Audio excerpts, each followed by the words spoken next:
what's up guys? Tonight, we're gonna unbox this MacBook Pro all the way from China. Woo! Okay. No corona. No corona. Solo Heineken on board. Easy, easy. Wow!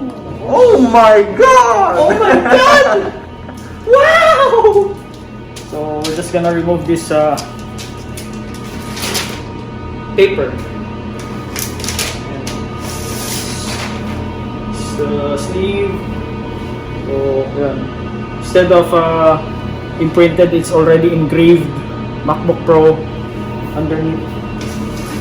So yeah, we're gonna open up. Usually automatic na to. Auto open. So I bought this one here in Dubai. So the keyboard has Arabic characters. Uy, tumama. So, yan siya. Ciao. Bella ciao, bella ciao, bella ciao, ciao, ciao. So this is a 512GB, 16GB unified memory.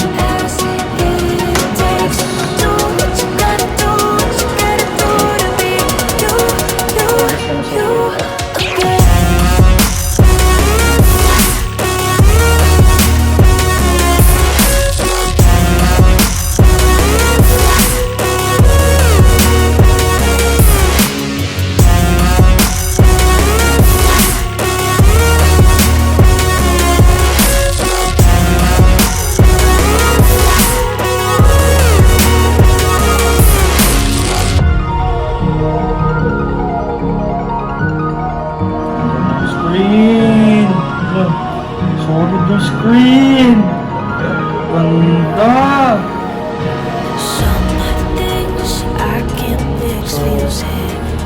Yes, accessibility not now. Wi-Fi tomorrow.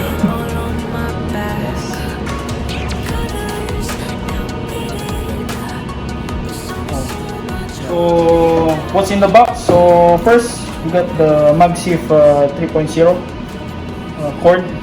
So, it's already braided as you can see. Unlike the old MagSafe, it's more durable than ever. It's Type-C also. So, got the box over here. What is that? Some documentations and stuff. Cannot open. So usually the documentation is here. Some stickers. This is the power brick with the adapter.